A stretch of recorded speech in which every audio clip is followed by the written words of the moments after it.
Look, now we're going to deal with a story which hasn't had a whole lot of coverage in legacy or mainstream media.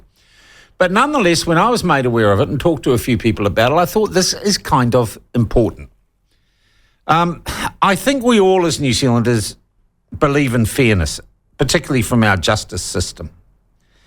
And I think we have the belief that you are innocent until proven guilty in a court of law or by a jury, a selection of your peers, and that you have the right in the course of that to face your accusers, to know who is accusing you of the crime, and to question them about the accusations or the informations they might lay with the court about you. The most, on the scale of heinous crimes, I think sexual assault, sexual violence is right up there. And these cases cause controversy and attract headlines. And those who are victimised in crimes, in sexual crimes and sexual violence crimes, clearly are amongst the most hard done by, the most victimised, the most badly treated in our society, and they deserve our protection and our empathy. But also those accused of such crimes deserve justice and deserve to go through a system that is based on justice. But some lawyers are questioning whether recent changes to rules of evidence in such trials are just and are proper. And for an explanation, because I think it needs an explanation, you need to know precisely what we're talking about. We're joined by criminal lawyer Elizabeth Hall, who is one of those who has some concerns, and she joins us on the phone, on the line now. Is it Elizabeth or Liz? Oh, Sean, it's Liz for you. Liz, thank you, Liz. Look, before we get started, for those who don't know you, can you give us a background as to your experience and where you come from? You're in private practice? Yes. Good morning. Happy to do that. So I've been a criminal defence lawyer for 25 years. I founded, with Christopher Stevenson, the Defence Lawyers Association in April 2020 to really give a voice to the work that defence lawyers do and some of the issues that are going on in New Zealand that we feel need to be talked about and given full and proper consideration, because the work of criminal defence is uniquely difficult, uniquely challenging, and I think that anyone that's been in the criminal justice space for any length of time, we've got particular insight into what we think is going on in the courts and what needs to change and what are dangerous changes. All right. Well, then talk us through this change. Changes to is it the rules of evidence or how evidence is heard in sexual assault trials? So, just to take a step back, I think what we have in New Zealand often is the media is very powerful, and the way that we talk about criminal justice is very powerful, the words that we use. And Sean, I listened to some of your interviews to prepare for this morning, and I think you catch yourself doing it sometimes, calling people offenders, calling people rapists, when, we do believe, and we have a very firm commitment to the presumption of innocence. Yep. And as we all know, people can be accused of crime and be not responsible for what they're accused of. Well, I personally can talk on a very minor end of the scale of being charged with a crime that simply did not occur, and I did not, the charges were withdrawn before they even got to trial, and it wasn't a pleasant experience.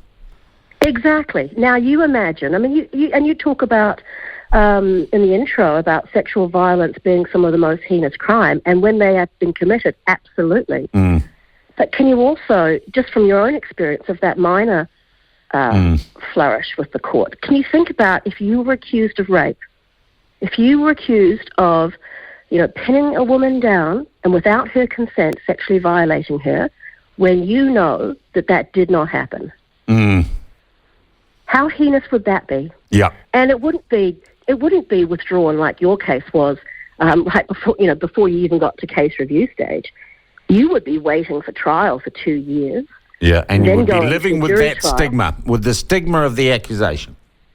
Absolutely. And the fear that you may not be properly acquitted. Mm. And even if you are acquitted, your life has been changed forever. Mm. So It's a really complex space. And I think what was happening was prior to this legislation coming in, which is the sexual violence bill that was passed in December 2021 to come into effect in December 2022, there's a lot of rhetoric and discussion about this concept that people who were being charged with sexual violence offences were getting off.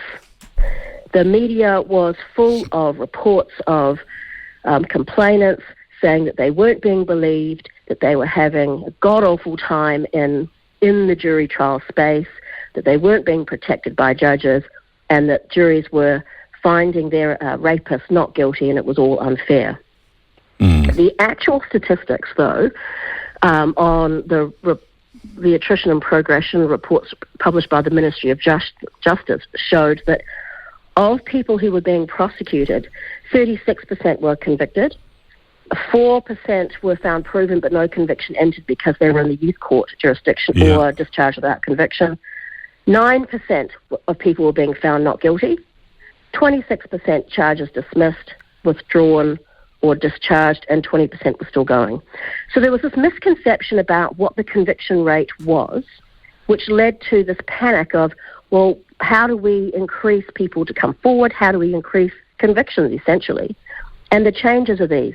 One, currently, under the old law, under the Evidence Act, if you had a inter-partner allegation, so people who've been in a relationship, or had a previous sexual experience with each other, with dating or something like that, if you accused the other person of doing an act, say, that they didn't consent with, and you might have to, 7:30 in the morning, it might be a bit early for these discussions, but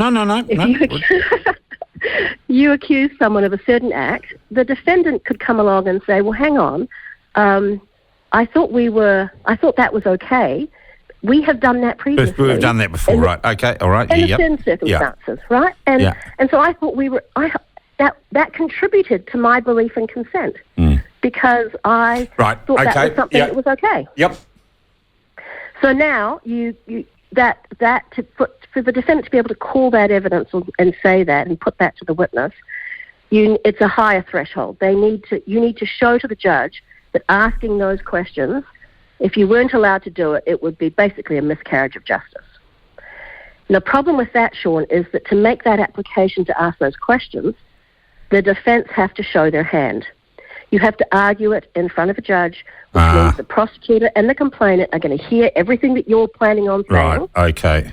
And so it is more difficult to make and I'll call it, you move the goalpost defence. Well, it's more difficult. The standard is higher for what would be admissible. But that's one part of the problem. Okay. The other part of the problem is you have just vacated the right to present an effective defence. You've just vacated the right to silence. You've just vacated one of the core tenets of our adversarial system, which is that the person accused is allowed to come to court and, without giving the complainant a dry run, ask the questions that you want to ask. All right. Okay, so that's one. Is that the worst example? No. The second change is this concept of pre-recorded evidence. Yeah. Now, there always was an ability to pre-record, in certain circumstances, a complainant's account of what they say happened and to have them cross-examined. Yep. So there already was this ability. It was used very sparingly. Our Court of Appeal had said there were a number of problems with it, and the prosecutors were very responsible and only made the application to do it when it was truly necessary. Okay, when someone was not robust enough, strong enough to undergo, even behind a screen or with anonymity, live, giving their evidence and being cross-examined live.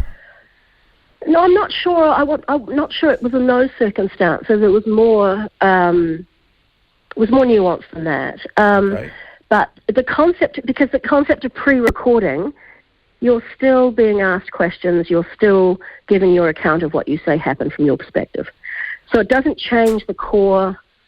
It doesn't change the core experience what it does is it drags it forward in time, right? And so under the current legislation, which rather than having some of the things that the Court of Appeal had said, well, let's be careful about doing this for a number of reasons, the new legislation just marches on in there and says, basically, if a person who makes an allegation wants to do it this way, they can. So it becomes standard practice. That's the intention, is that it would become standard practice. All right, so a defence lawyer is presented with evidence that is pre-recorded maybe months before, and you do not have the opportunity to cross-examine the accuser of your client. No, we do. No. Under the legislation, what's envisaged is that we would. But what we won't have, and I will be saying this from the rooftops, what we won't have is what's called the disclosure, which is the full material that is held by the prosecution about the allegation. We do trials in this country. I have not done a single trial in 25 years where I wasn't on the morning of trial being handed an envelope that had disclosure in it. Sexual violence trials and every other trial.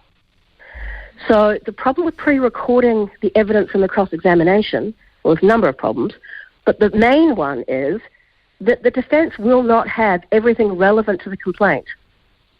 Often we don't get cell phone records, social media dumps, things that the complainant has said. The things that we normally don't get until the very door of the trial is anything that might help the defendant, anything that might suggest that this is not a truthful account. Those are the types of information that are routinely withheld until the very last moment. Okay. And so this means that cross-examination and that evidence would be taken on video before disclosure has been completed. Before disclosure So you are then stuck cross-examining without the full set of facts that would otherwise be available to you were the cross-examination to be contemporaneous with the trial itself. Correct. And when the bill was being proposed, we sent and submitted amendments to the bill which would include, for example, that the judge would not grant permission unless the judge was satisfied that disclosure had been completed in full. They were not prepared to include that safety net in the legislation. So we know practically that our justice system is completely overwhelmed. Prosecutors are overwhelmed, police are overwhelmed, and the defence are overwhelmed. We know that disclosure is not complied with.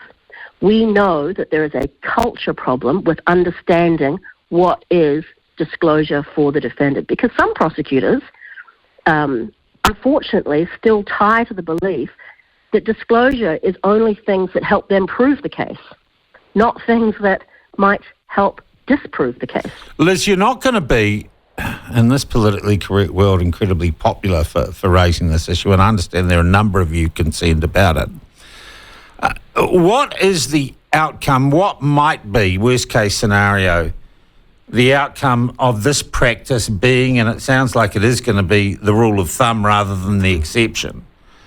Are we going to have more false convictions? Are we going to spend more money with appeals and cases being overturned?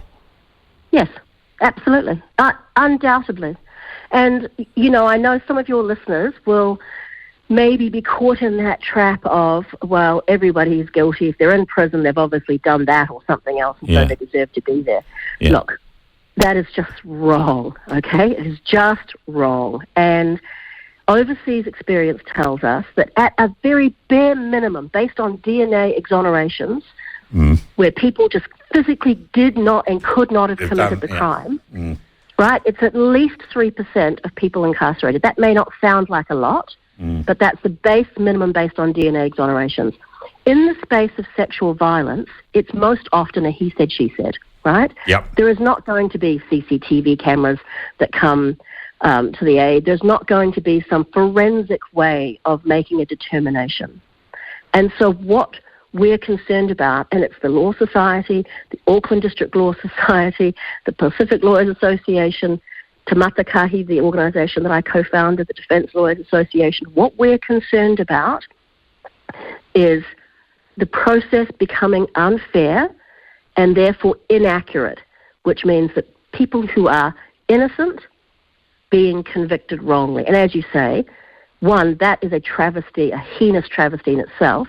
But two, the cost of appeals and litigation being dragged out for years is going to be a result of this. All right. Where is your concern at?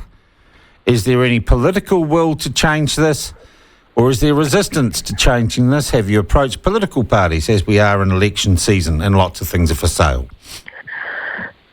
So we made very strong in-person submissions to the Select Committee. We have talked publicly about this. Jan Logie was a large proponent of this legislative change. I've had a number of debates with her. We've written to ministers. This baby, if you will, was the brainchild of the current government. So it's not going to change now. And we'll just have to wait and see, I suppose, what happens at election time. But it's a difficult thing, right? Because if on the face of it you have a piece of legislation that is branded, and very well branded, but branded as this will ease the trauma for people who have been raped when they come to court. Yeah. Well, Now, the problem is, and as bad as this to say this, I'm going to get housed a complaint. People who say they've been raped, the court process is to establish whether they have or not, right? That's right. And one of the things that we are very firm on is our use of terminology, right? Like everyone is referred to as a victim. Well, no, we say complainant because you're not, until the court process has decided what happened and who's responsible, if the court can decide that, then it is an allegation that's been made. And of course, with sexual violence, there are two aspects to a charge. One, that the person did not in fact consent. And secondly, that the person accused didn't believe on reasonable grounds that they did consent. Those are the two aspects of it.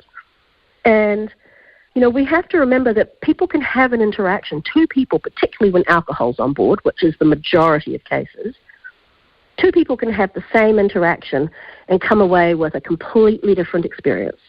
I mean, you will have had experiences like that where you've had a conversation with someone, right? And you've walked away and said, well, this is what I think they said, and they've taken something different from it. That's right. And so human interactions are like that. And when we're dealing with these types of allegations, we're often dealing with examples like that. But you're going to have to face advocating on this, and I can see why it's had bugger all media coverage, because everyone's just going to scream, particularly in the current environment, oh, you're standing up for rapists. Oh, Sean, I've been doing this job for 25 years. I can stand up to people who peddle that sort of nonsense. All right. Look, I think it's really interesting, and I think it is about justice. I thank you for taking the time to describe and give us the background on this today. We'll keep an eye on it, and I thank you for your time, Liz. Nice talking to you. You're very welcome. Nice to talk to you. Okay, bye. Criminal defence lawyer Liz Hall. What do you think? I think justice has to be just to work, and that doesn't sound just.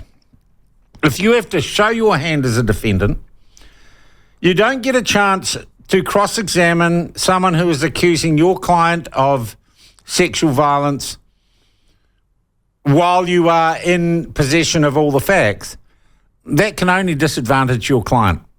And I think Liz made a good point. You're not a victim of sexual assault until the sexual assault has been proven. And that is it. Sean, she's not standing up for rapists. She's standing up for the principles of a justice system. I agree.